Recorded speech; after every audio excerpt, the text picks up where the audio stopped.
Mtazamaji, asante kwa kuendelea kutazama Nyikani TV Africa na simulizi kwa ajili ya taarifa, maarifa, lakini pia mambo kadhaa ya elimu. Turejee katika nchi ya Burkina Faso chini ya utawala Ibrahim Traore na majaribio kadhaa ambayo ameendelea kunusurika kutoka kwa watu ambao wanataka kurejea katika nchi ya Burkina Faso ili wakaendelee kunyonya madini ama rasilimali zilizopo katika nchi ya Burkina Faso, ambapo mwamba ama headmaster wa Afrika amekata mirija waliokuwa wamezoea kunyonyea.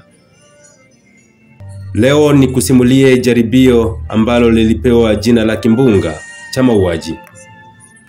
Jaribio hili lilipewa jina hilo la kimbunga cha mauaji kutokana na uratibu wake ulivyoratibiwa. Wauaji walipanga kumuua kiongozi huyo wakati akizungumza na wananchi katika mkutano wa hadhara, lakini jaribio hilo liligonga mwamba na hatimaye Ibrahim Traore akanusurika.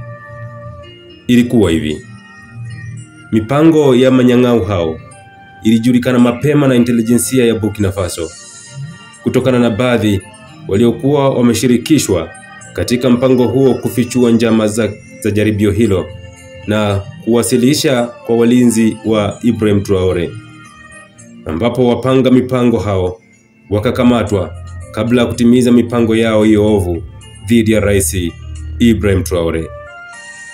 Baada ya jaribio hilo kushindikana, maadui wa Ibrahim Traore wakaenda mbali zaidi na kupanga mipango mingine tena ya kumuua Captain Traore, ambapo walimtafuta mdunguaji anayeaminika na kumpatia pesa nyingi zikitokea mataifa ya magharibi, huku Ufaransa ikitajwa zaidi.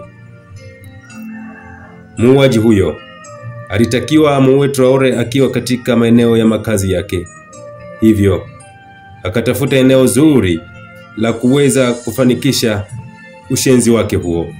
Lakini siku nzima ikapita, hakufanikiwa kumuona Traore akiingia wala akitoka wala gari yake. Siku iliyofuata, akiwa na mavazi yake fiche na silaha yake, akajikuta yupo chini ya ulinzi wa askari wa Burkina Faso. Jaribio hilo likapita, likaandaliwa jaribio lingine tena ambalo walipanga kumuua Ibrahim Traore kwa bomu akiwa kwenye msafara wake. Lakini majasusi wa doria na utambuzi waliokuwa kwenye msafara wa kiongozi huyo walibaini mapema, na zaidi, licha bomu hilo kutegwa, halikuweza kulipuka.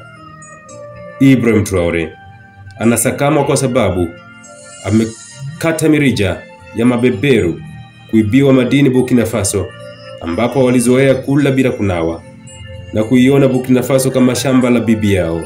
Huyu ndiye Ibrahim Traore, rais anayepitia majaribu mengi ya kuuawa kisa kusimamia kidete na kutetea rasilimali za nchi yake.